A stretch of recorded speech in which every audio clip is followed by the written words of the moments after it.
अस्सलाम वालेकुम students, welcome back to my YouTube channel V U fast learners. उम्मीद करती हूँ आप सब ठीक होंगे।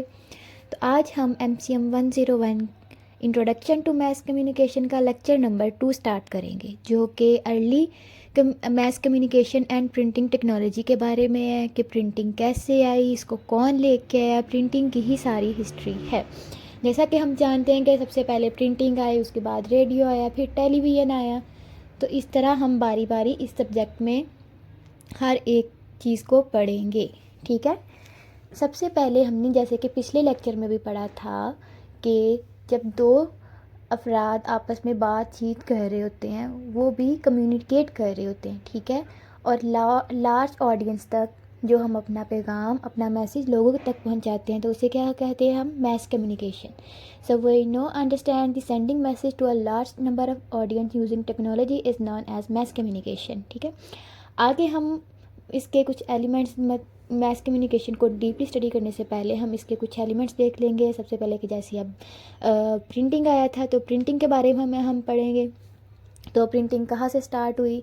तो सबसे पहले हमारे पास आता है लेटर्स और लीफलेट्स, मतलब खतूत, ठीक है। खतूत जैसे कि आप देखिए, a very primitive form of mass communication is found in centuries old approach to write letters which were in the common interest of general public. These were written from the court of the kings, ठीक है। कि सबसे पहले जो इसकी mass communication की old approach है, सबसे वो क्या है? लेटर्स। ये आपको MCQs में आ सकता है कि मैस कम्युनिकेशन की सबसे ओल्ड अप्रोच कौन सी है? वो है लेटर्स। लेटर्स जैसे कि ये ऐसे नहीं कि जो हम स्कूलों में लेटर्स लिखते हैं वो नहीं होते। लेटर खतूत ऐसे होते हैं कि जैसे हम, आप डिफरेंट मूवीज़ में देखा होगा आपने, अगर जो पुरानी मूवीज़ होती हैं या बादशाहों के दौर वाली जो हमने बनाई होती हैं हिस्टोरिकल मूवीज़, कि उसमें वो एक ख़त लिखते हैं, ठीक है। किसी, मतलब कि वो कपड़ा या उन्होंने रखा होता था, या कोई पत्ता होता था, या कोई कागज़ होता था, उस पर हम जब लिखते थे, फिर वो क्या करते थे, कोई एक वफ्द या एक इंसान उसको या एक सिपाही को देते थे, वो बाहर जाता था, बाहर जाके तमाम लोगों को वो जो मैसेज था वो बादशाह का, वो पढ़ के उनको सुनाता है, ठीक है। इस तरह से लोगों में वो मैसेज, वो पैगाम पहुंचाते थे, और वो भी सिर्फ स्पेसिफिक एरिया तक ही पहुंचता था। फिर बारी बारी जैसे जैसे वो आगे जाते थे कि यहाँ पे, हाँ यहाँ पे पैगाम पहुंच गया, फिर उससे आगे जाते, फिर उससे आगे जाते थे, ठीक है। तो ये लेटर्स क्या थे? लेटर्स हमारे बादशाहों की तरफ से लिखे जाते थे या कोर्ट की तरफ से लिखे जाते थे, जो कि फिर हम लोगों को जो पैगाम था या जो रूल्स बनाते थे उनको पढ़ के सुनाते थे, ठीक है। आगे हमारे पास आ जाता है बुक्स। बुक्स आ गई हमारे पास लेटर्स के बाद। बुक्स ये हैं अब जैसे कि पहले ज़माने में ये था कि क्या करते थे, सिर्फ मजहबी किताबें लिखी जाती थी, दूसरी किताबें नहीं लिखी जाती थी, ठीक है। फिर उन्होंने सोचा कि चलो मजहबी किताबें तो लिखी जाती हैं, ज़्यादातर चर्च में लिखी जाती थी, हैंड रिटन स्क्रिप्ट्स होते थे, ठीक है। तो फिर जैसे आप यहाँ पे देखें, the central church in Rome had employed hundreds of clerks for the purpose of writing copies of Bible for taking the message of Christianity to its followers, ठीक है। Almost the same had been practiced by other religions, ठीक है। कि रोम के church में 100 employees higher किए गए थे ताकि वो हाथ से बाइबल को लिखें और हम उस क्रिश्चियनिटी के मैसेज को फैलाएं ज़्यादा से ज़्यादा। इसी तरह बाकी जो मज़ाहब हैं, इस्लाम है, हिंदू हैं, या जितने भी हैं, उन्होंने भी ऐसे ही किया कि एम्प्लॉयज़ हायर किए और उनसे वो लिखवाएं, किताबें लिखवाएं, ताकि वो अपने मज़हब को आगे से आगे लेके जा सके। फिर जब उन्होंने महसूस किया कि सिर्फ मज़हब की किताबें नहीं, हमें कुछ और चीज़ों के बारे में, जैसे कि दुनिया में मौजूद दूसरी चीज़ें हैं, फ़िलासफ़ी हैं, या सेहत के बारे में, साइंटिफिक एडवांसमेंट है, उसके बारे में भी हमें किताबें लिखनी चाहिए, ठीक है। आगे हमारे पास आ जाता है प्रिंटिंग। प्रिंटिंग आ गई, ठीक है। मैस कम्युनिकेशन में सबसे बड़ा ब्रेक थ्रू आ गया था ये जब प्रिंटिंग इन्वेंट हुई थी, ठीक है। और प्रिंटिंग सबसे पहले कहाँ इन्वेंट हुई थी? चाइना में। इन चाइना 1041 में प्रिंटिंग इन्वेंट हुई थी। The printing press as know it today was invented in the west by a German goldsmith John Gutenberg in the 1440 sorry, I am sorry. तो ये एक जर्मन था, गोल्डस्मिथ था। Goldsmith मतलब सुनार था, वो सुनार का काम करता था बेसिकली, ठीक है। तो उसने प्रिंटिंग क्या की थी, उसने स्टार्ट की थी, इसने प्रिंटिंग का काम स्टार्ट किया था। और इसको आगे कौन लेके गया था, जेम्स सुजन कोस्टर आगे इसको आगे लेके गया था, ठीक है। तो ये आपने याद रखना है कि आपके एमसीक्यूज़ के हवाले से इम्पोर्टेंट है कि चाइना में 1041 में प्रिंटिंग प्रेस जो थी वो स्टार्ट हुई थी, किसने स्टार्ट की थी, जर्मन गोल्डस्मिथ जॉन गुटेनबर्ग ने। जब तक आपकी डिग्री ख़त्म नहीं होगी मैस कम्युनिकेशन की, तब तक ये नाम बार बार आपको आता रहेगा। तो इसलिए इस नाम को अभी से पक्का कर लें, रट लें। आगे डेवलपमेंट ऑफ प्रिंटिंग प्रेस ये वही है जॉन गुटेनबर्ग की, हमने इसमें सारी हिस्ट्री है, ठीक है, वो हम पढ़ते हैं।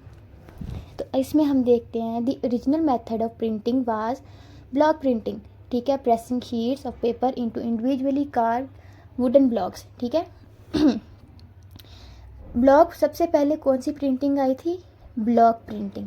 ब्लॉक प्रिंटिंग कैसे थी, जैसे आप बाहर आजकल अब तो बहुत कम वैसे हो गया, तो मतलब कि वो आंटी या अंकल होते हैं, उनके पास एक छोटा सा लकड़ी का पीस होता है, उसके ऊपर फूल उन्होंने बनाया होता है, और वो उसको कोई रेड कलर का कलर लगाते हैं, वो हमारे हाथ पे लगा देते हैं, तो वो एक मेहंदी का डिज़ाइन बन जाता है, ठीक है। तो उसे हम कहते हैं ब्लॉक प्रिंटिंग। इसी तरह से पुराने ज़माने में वो सारी मतलब कि उन्होंने उसके ऊपर लिखी होती थी, ठीक है, जो उर्दू या कोई भी लैंग्वेज, वो सारा मेथड जो उन्होंने लिखना होता था, प्रिंट करना होता था, उस पर ब्लॉक पे लिखा होता था। तो ब्लॉक से वो फिर बाद में पेपर के ऊपर करते थे, पेस्ट करते थे। तो इस तरह से ब्लॉक प्रिंटिंग जो थी काम करती थी, वर्क करती थी। लेकिन ये ज़्यादा मतलब कि इसमें बहुत ज़्यादा मेहनत थी कि पहले मतलब कि उसके ऊपर ब्लॉक के ऊपर लिखो, आसान काम थोड़ी ना होता ये कि ब्लॉक के ऊपर पहले आप उस वर्ड को लिखे, फिर बाद में उसके ऊपर आप करें, ठीक है। जो इसकी ब्लॉक प्रिंटिंग की जो सबसे पुरानी किताब है वो क्या है, डायमंड सूत्रा। जैसे कि सारी हमारा इस्लाम का कुरान है, और बाकी जो है वो उसकी बाइबल है क्रिश्चियंस की। तो इसी तरह जो चाइनीज़ हैं उनके क्या है, बुद्धा है जो उनका मज़हब है, उनका खुदा है जिसको हम कहते हैं। तो डायमंड सूत्रा बुद्धिस्ट स्क्रिप्चर था उनका, ठीक है, वाज प्रिंटेड इन चाइना 868 में, ठीक है।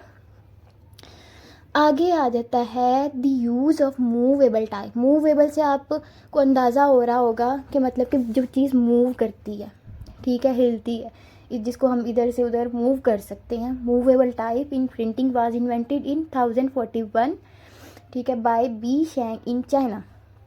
अब ये जो पॉइंट्स मैंने हाईलाइट किए हुए हैं ये आपके एमसीक्यूज़ के हवाले से हैं। ये जो लेक्चर है ये आपका है ही ज़्यादा सारा एमसीक्यूज़ के हवाले से, ठीक है। आगे जब आप क्विज़ करेंगे तो आपको पता चल जाएगा खुद ही। मूवेबल टाइप डिड्स पर हाउएवर एडिशनल स्कॉलरली अब जो है ये मूवेबल टाइप जो है वो ज़्यादा चली ही नहीं थी, ठीक है। Movable type was never extensively use in China until in European style printing press was introduce, ठीक है। आगे आ जाता है मूवेबल टाइप को ही हम ज़्यादा करेंगे, और मूवेबल टाइप भी किसने की थी, जॉन गुटेनबर्ग ने, ठीक है। Chinese Gutenberg refined the technique with the first wide spread use of movable type. Movable type ये होता है कि एक ब्लॉक बना होता है, ठीक है, वो एक गेम भी होती थी पहले, ठीक है, वो एक ब्लॉक बना होता है, उसमें डिफरेंट वर्ड्स होते हैं, वो हम वर्ड्स को ऊपर नीचे करते हैं तो वो दूसरा वर्ड नीचे आ जाता है, ठीक है। और वो कौन से मेटल के वर्ड्स होते थे। तो ये क्या है, मूवेबल टाइप क्या है, अरेंजिंग सेपरेट कैरेक्टर्स और लेटर्स ऑन मेटल पीसीस, ठीक है। मेटल पीसीस के अलग अलग कैरेक्टर होते थे, अल्फ़ाबेट्स होते थे, मतलब कि अलग से अगर ए लाना है तो ए को ऊपर कर दिए, ए को आगे कर दिए, पीछे कर दिया, या ऊपर कर दिया, नीचे कर दिया, इस तरह से। आगे हमारे पास आ जाता है, ठीक है, ये हो गया मूवेबल टाइप की समझ आ गई होगी। आगे Gutenberg is also created with the first use of oil based ink, ठीक है, सबसे पहले इसने ऑयल बेस्ड इंक का भी यूज़ इसने किया था। एमसीक्यूज़ है ऊपर भी, ये जो है वाइड स्प्रेड मूवेबल टाइप, ये भी आपका एमसीक्यूज़ है। And using rag paper. Rag paper क्या था, rag paper also cotton paper called cotton paper और स्टॉक पेपर। मतलब कि कॉटन पेपर कॉटन से बनाया जाता था वो, और वो बहुत ही ना मोटी लेयर वाला पेपर होता था, बहुत ही ज़्यादा मोटी लेयर का होता था, ठीक है। उसे हम कहते हैं रैग पेपर।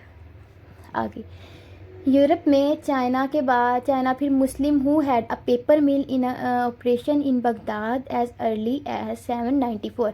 मुसलमानों की जो सबसे पहली पेपर मिल थी वो कहाँ थी? बगदाद में। और कब थी? 794 में, ठीक है। ये भी आपका MCQs है।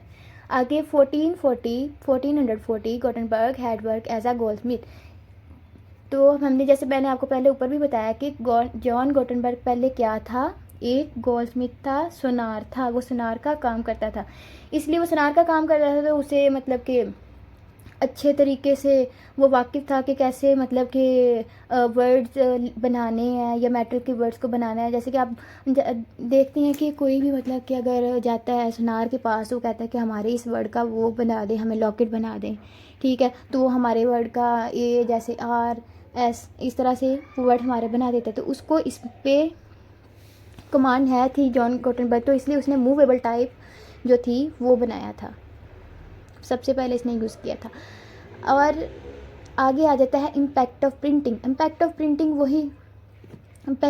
वही आ जाते हैं कि सबसे पहले जो बुक्स थी वो पहले हाथों से लिखी जाती थी, ठीक है। उसके बाद फिर प्रिंट, और उसके लिए बाइबल को लिखने के लिए बहुत से एम्प्लॉयज़ हायर किए जाते थे। और फिर बाद में जॉन गॉटनबर्ग आया तो उसने इस चीज़ को पॉसिबल किया कि हम प्रिंटिंग लेके आएं और एक टाइम पे बहुत सारी कॉपीज़ हम बना सकें, ठीक है। फिर ये आहिस्ता आहिस्ता जो प्रिंटिंग है वो फैलती गई। और द फर्स्ट प्रिंटिंग प्रेस, और मुसलमानों की जो प्रिंटिंग प्रेस थी फर्स्ट टाइम कहाँ हुई थी? Territory open in Andalusia Muslim Spain. Andalusia मतलब मुस्लिम स्पेन इन दी 1480 सेंचुरी में हुआ था, ठीक है। ये आपका MCQs है, ये लाजमी आ जाते हैं। आगे effects of printing on culture आ जाता है, ठीक है। जैसे कि इफ़ेक्ट इसके ये हैं कि अब पहले होता था कि एक बुक हम लिख रहे हैं, एक बुक मतलब कि जब प्रिंटिंग नहीं थी या ब्लॉक प्रिंटिंग नहीं थी तो क्या होता था, एक बुक अगर किसी के पास है तो उसका कोई उसकी मतलब कि मुतबादिल बुक जो है वो बुक नहीं थी होती किसी के पास भी, ठीक है। तो वो एक बंदा जिसके पास वो किताब है वो पढ़ता था, फिर उसके बाद जब वो पढ़ लेता फिर उसके बाद उस अगले बंदे के पास जाती थी, नहीं तो उससे पहले दूसरा कोई पढ़ ही नहीं था सकता। फिर जब उन्होंने मतलब कि देखा कि हाँ भाई कि ये तो बड़ा मुश्किल काम है, दूसरे बंदे को तो पता ही नहीं चलता कि क्या चीज़ है क्या नहीं है, इस चीज़ के बारे में क्या इल्म है। हाँ ज़ाहिर बात है जो बंदा पढ़ेगा उसको पता चलना है कि हाँ भाई ये चीज़ ऐसे है और वो ये चीज़ ऐसे है, इसके बारे में साइंस ये है, आर्ट्स ये है, ठीक है। तो फिर गॉटनबर्ग आया, उसने प्रिंटिंग निकाली, ठीक है। फिर उसने खाली प्रिंटिंग नहीं निकाली, लोगों तक सिर्फ इसको बचाने, फिर आगे उसने जो था मार्टिन लूथर जर्मन ट्रांसलेशन, उसने ट्रांसलेशन की थी किसकी? बाइबल की। फिर उसने काफ़ी ज़्यादा बुक्स लिखी, फिर उन बुक्स को लोगों तक पहुंचाने के लिए गॉटनबर्ग ने बहुत मेहनत की थी, उसका साथ दिया था इस चीज़ में, ठीक है। फिर इससे साइंस एडवांसमेंट हुई, ठीक है। फिर इससे लोगों को लिखने का पता चला, जैसे कि because of printing press authorship become more meaningful, लोगों ने पढ़ना शुरू किया। जैसे कोई एक बुक लिखता है तो फिर जब दूसरा कोई उसे पढ़ता है तो वो अपने हिसाब से अपने परसेप्शन देता है, अपनी राय देता है, फिर उसी पे वो लिखता है कि नहीं ये चीज़ ऐसे नहीं ऐसे है, ठीक है। इसी तरह से बहुत सी मतलब के अल्फ़ाबेट्स, लैंग्वेजेस और कंप्यूटर, फिर इस तरह से सारी चीज़ें ईजाद हुई जब लोगों को चीज़ों के बारे में इल्म होना शुरू हुआ, ठीक है। तो आज का लेक्चर यहीं पे ख़त्म होता है। तो इसमें सबसे ज़्यादा यही है कि आप ये MCQs के हवाले से आपका, जैसे कि जॉन गॉटनबर्ग, ठीक है, कब मतलब कि 1041 में आया, प्रिंटिंग आई, और ये डायमंड सूत्रा जो है सबसे पहली चाइनीज़ बुक थी 1868 में आई। ये सारे जो हाईलाइट किए हुए हैं ये आपके MCQs के हवाले से इम्पोर्टेंट है। उम्मीद करती हूँ आज का लेक्चर आपको समझ आ गया होगा। फिर मैं आपको बहुत ज़्यादा मतलब कि कहानियाँ बना के इसलिए नहीं बताती कि बच्चे तंग आ जाते हैं कि इतना लंबा लेक्चर है, ठीक है। अगर आपको फिर भी समझ नहीं आई तो आप हम कमेंट बॉक्स में पूछ सकते हैं। इसके अलावा हम आपको ऑनलाइन सर्विसेज भी प्रोवाइड करते हैं, और पेड जो है वो असाइनमेंट क्विज़ेस GDB भी करके देते हैं, ठीक है। तो उम्मीद करती हूँ कि आपको लेक्चर अच्छे से समझ आ गया होगा। तो वीडियो को लाइक और चैनल को सब्सक्राइब ज़रूर करिएगा। मिलते हैं नेक्स्ट वीडियो में। अल्लाह हाफिज़।